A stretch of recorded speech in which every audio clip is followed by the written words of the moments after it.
Definitely execution. Mm-hmm. You know, a lot of times there was really stagnant against Michigan State, a lot of punts, a lot of 3-and-outs, a lot of 3-play drives. And when they played against Nebraska, it was 5-play drives, 6-play drives, 8-play drives, and actually scoring points, whether it be a field goal or whether it be a touchdown. Just being able to continue drives and give themselves a better chance of scoring points. I can hear my receiver coach screaming, saying, use two hands, because he had it.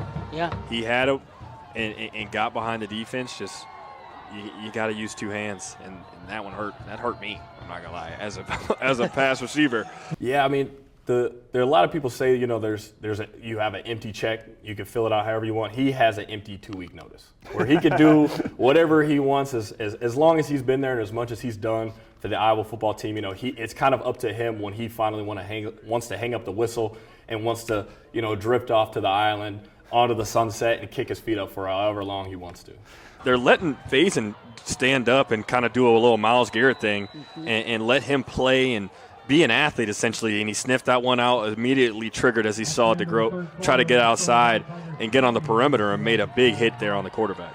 The chip on your shoulder just grows and grows and grows as the week goes on. So I'm sure he wanted to punt the ball out of the stadium when he picked that off and had a pick six and do all types of whatever to get 15-yard penalty. I'm sure that was probably the calmest he could possibly be. Yeah, when they get down in the red area like this, a lot of times they like to go wildcat with Faison and just let him just punch it in there. He's 6'2", 250. You know who else is 6'2", 250? Me. So that would be like me doing that. So, yeah, here we go. And they lined up in wildcat and obviously just going to let him make a play for him. I put it on record. I tell people all the time, well, they were like, what do you really think of Jay Love? And I'm like, he's a dog.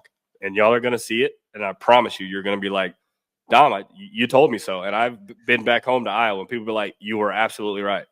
I'm like, yeah, I tried to tell you, like, he showed things in practice that not only was he a sponge, but he had the athletic ability, the arm ability. And, of course, when you're learning from one of the best quarterbacks to ever touch a football, you know, some of that's going to rub off on you. Yeah, tried to go in with a little bit of RPO, and, I mean, the high ball going across the middle is not the best. The medicine ball you don't like, right? Yeah, it's not always the most fun thing. You got to jog back to the huddle like, my guy, please don't do that again. I live in Nashville, so, you know, it's SEC country, Ole Miss, Tennessee, obviously Vandy's here, Alabama, Florida, everybody, all they talk about is SEC. And the SEC had a bunch of close games against people they weren't supposed to have close games with. Obviously, got a bunch of friends with the Ole Miss. They almost lost to Washington State. So I'm like, wow, you guys are playing close games with Washington State. And I was like, y'all see what the Iowa boys did? Belt to ass. That's how we win in the Big Ten. Yeah, that's how we get down over here. Oh, yeah, he's an athlete. And I talked to the coaches about him, too, and they were telling me a story about how he just jumped 6 feet, 6'7", just because. He's seen somebody else do it, and he was like, I think I could do that. So he's definitely an athletic kid.